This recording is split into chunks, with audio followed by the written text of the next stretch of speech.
जुगाड़ू बहू का ईंटों का कूलर। अरे आज तो गर्मी ने बुरा हाल करके रख दिया संगीता बहू। ओ संगीता बहू, जरा हम सबके लिए गिलास मटके का ठंडा पानी लेकर आना। लाई बाबूजी। चूल्हे पर खाना बना रही संगीता उठती है और मटके से ठंडा पानी निकालने लगती है कि तभी ये क्या, कल शाम को मटके में पानी भर के रखा था, लेकिन ये तो बिल्कुल भी ठंडा नहीं हुआ, बल्कि गर्मी की वजह से मटके का पानी भी गर्म हो गया है। जिसके बाद संगीता को उस गर्म पानी को ही ले जाकर अपने सास ससुर और पति को देना पड़ता है।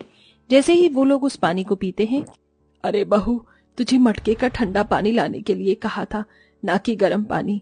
ये गर्मी का कहर और ईंट की भट्टी के काम करके हम गर्मी से कम जूझ रहे हैं, जो तू हमें ये पानी पिला रही है।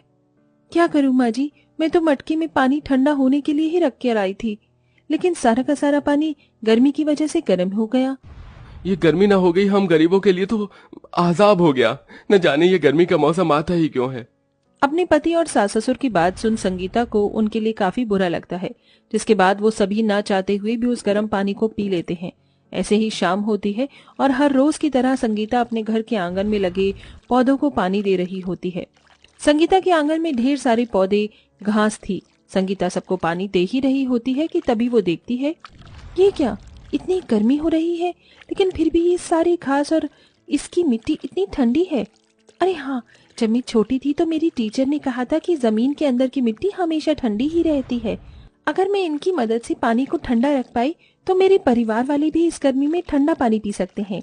संगीता आंगन से ढेर सारी मिट्टी उठाती है और फिर उसे अच्छे से गिलाकर मटके के चारों तरफ उस मिट्टी को लीप देती है। साथ ही साथ उसके ऊपर ढेर सारी घास लगाकर बाहर से पानी की छींटे मारकर अंदर पानी भर देती है और सिर्फ कुछ ही घंटे में मटके का पानी बिल्कुल फ्रिज के पानी जितना ठंडा हो जाता है। रात को खाने के बाद जैसे ही सभी लोग उस मटके का पानी पीते हैं, अरे बहू, तेरे जुगाड़ से तो सच में ये पानी ठंडा हो गया। अपने परिवार वालों को इतना खुश देख संगीता भी बहुत खुश होती है और ऐसे ही कुछ दिन गुजर जाते हैं। संगीता और सुमित्रा मिलकर एक दिन आंगन में कपड़े धो रही होती हैं। बहू, जरा जाकर हैंडपंप से एक बाल्टी पानी लेकर आना, कपड़े खंगालने हैं। संगीता जैसे ही हैंडपंप चलाकर पानी भरने लगती है तो उस हैंडपंप में से ठंडे पानी की जगह गर्म पानी निकलने लगता है, जिसे देख गर्मी की वजह से हैंडपंप से भी गर्म पानी आ रहा है। अब हम क्या करें? इतनी भयंकर गर्मी में दोनों सास बहू के लिए गर्म पानी में कपड़े धोना नामुमकिन था, जिसके चलते अब दोनों सास बहू परेशान होने लगती हैं कि तभी संगीता के मन में एक और नया जुगाड़ आता है और वो जल्दी से 2-3 बोरी लेकर उसे गीला कर हैंडपंप पर बांध देती है। थोड़ी देर बाद संगीता जैसे ही हैंडपंप चलाती है तो उसके अंदर से ठंडा पानी आने लगता है। अरे वाह मेरी जुगाड़ू बहू, तूने तो इस हैंडपंप के पानी को भी ठंडा कर दिया, नजर न लगे मेरी जुगाड़ू बहू को। संगीता हमेशा अपने किसी न किसी जुगाड़ से गर्मी को दूर करने की कोशिश किया करती थी, लेकिन बढ़ती गर्मी की वजह से सबका हाल बेहाल हो गया था। अरे बाप रे बाप, मुझे तो ऐसा लग रहा है कि मैं अभी भी इनकी भट्टी में ही काम कर रहा हूँ। अरे अब तो इस गर्मी में इस घर में रहना दुश्वार हो गया है। बेटा, इस टीन की छत की वजह से ये सब हो रहा है। सोचा था इस साल इस टीन की छत को हटवा कर और पत्थर की छत बनवाऊंगा, लेकिन पैसों की कमी के चलते इसे न कर सका। टीन की छत होने की वजह से गर्मी में टीन बहुत जल्दी गर्म हो जाया करती थी, जिससे संगीता का पूरा घर ईंट की भट्टी की तरह गर्म हो जाता था। संगीता, अब तो तुझे अपनी जुगाड़ से इस गर्म छत को ठंडा करने के बारे में सोचना ही होगा, वरना इस गर्म छत के नीचे तो हम लोग और ज्यादा दिन तक रह नहीं सकते। संगीता आंगन में बैठी बैठी इतना सोच ही रही होती है कि तभी उसकी नजर हैंडपंप पर जाती है, जिसको संगीता ने बोरे से बांध रखा था।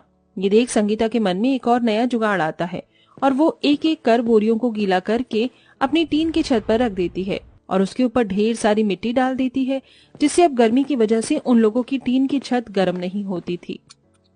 अरे वाह बहू, तूने तो आज हमारी टीन की छत को भी ठंडा कर दिया। और नहीं तो क्या बाबूजी, अब आपको दूसरी छत बनवाने की कोई जरूरत नहीं है।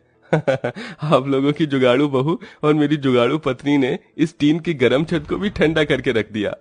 संगीता अपने जुगाड़ से कभी बोरे गीले कर घर की खिड़कियां और दरवाजे पर टांग देती थी, जिससे घर के अंदर गर्म हवा नहीं आती। वहीं कभी सबकी सोने की चटाइयों के नीचे गीली मिट्टी रख देती, जिससे सबको ठंडक मिलती। लेकिन इतने जुगाड़ करने के बाद भी पूरा परिवार मच्छरों से काफी ज्यादा परेशान था। इन मच्छरों ने गर्मी में काट काट कर सारा खून पी ही लिया है। न जाने अब इन मच्छरों से गर्मी में कब राहत मिलेगी। आय हाय, इन मच्छरों से तो राहत ये सिर्फ कूलर ही दिलवा सकता है। आय हाय, बिना कूलर के तो ये मच्छर एक दिन हमारा सारा खून पीकर हमें मार ही डालेंगे। गर्मी में बिना पंखे कूलर के गुजारा करना संगीता के लिए भी अब काफी ज्यादा मुश्किल हो चुका था। रोज रोज अपने परिवार को ऐसा परेशान होता देख अब संगीता एक बहुत बड़ा फैसला लेती है। अगर आप और बाबूजी इस उम्र में पवन जी के साथ ईंट की भट्टी में काम करके घर का गुजारा चला सकते हैं तो मैं काम क्यों नहीं कर सकती? बहू, ईंट की भट्टी में काम करना आसान नहीं है। तुझे पता है वहां कितनी गर्मी होती है। मैं ईंट की भट्टी में काम करके जल्द से जल्द पैसे जोड़ना चाहती हूँ ताकि मैं सबके लिए कूलर ला सकूं। इसलिए आप लोग प्लीज मुझे काम करने दीजिए। संगीता के बार बार जिद करने की वजह से सभी लोग उसे काम करने की इजाजत दे देते हैं, जिसके बाद अब संगीता भी अपने सास ससुर पति के साथ ईंट की भट्टी में जाकर काम करती है। ईंट की भट्टी की गर्मी की वजह से कभी संगीता का हाथ जल जाता तो कभी उसके हाथ पैरों पर छाले पड़ जाते हैं, लेकिन संगीता मेहनत करना नहीं छोड़ती। 1 महीने काम करने के बावजूद भी संगीता 500 रुपए ही जमा कर पाई थी, जिसका उसे बहुत दुख था। एक दिन संगीता और रोज की तरह ईंट की भट्टी में काम कर रही होती है कि तभी उसकी नजर सामने चल रहे कंस्ट्रक्शन साइट पर जाती है। ईंट की दीवार पर पानी मारने से ये काफी ठंडी रहती होगी ना?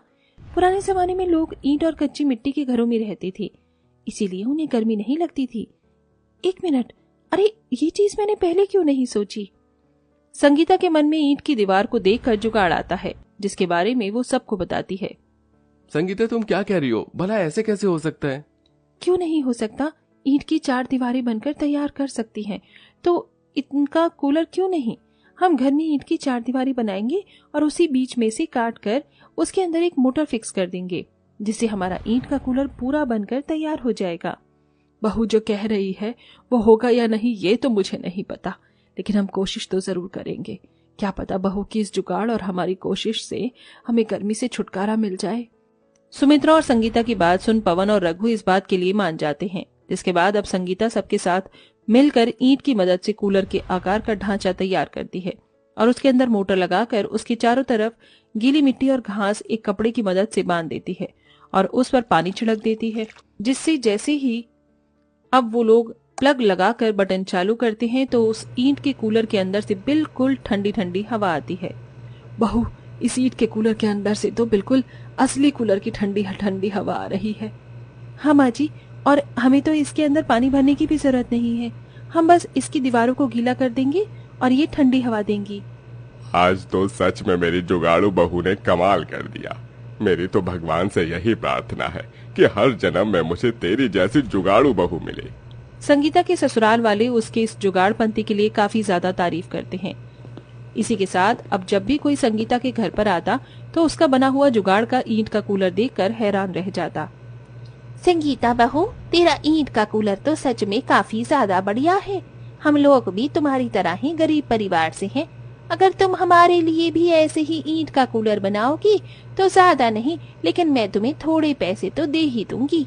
क्या तुम मेरे परिवार के लिए भी ईंट का कूलर बनाओगी? हाँ काकी, क्यों नहीं, मैं जरूर बनाऊंगी आपके परिवार के लिए अपनी जुगाड़ से ईंट का कूलर। आस पड़ोस में रह रहे लोगों को जैसे ही संगीता के जुगाड़ से बनाए हुए ईंट के कूलर के बारे में पता चलता है तो वो भी संगीता से अपने घर में ईंट का कूलर बनवा देते हैं, जिससे उन्हें गर्मी से राहत मिलती है। वहीं संगीता की भी अच्छी खासी कमाई हो जाती है और ऐसे ही अपने जुगाड़पन से संगीता अपने ससुराल वालों के साथ हंसी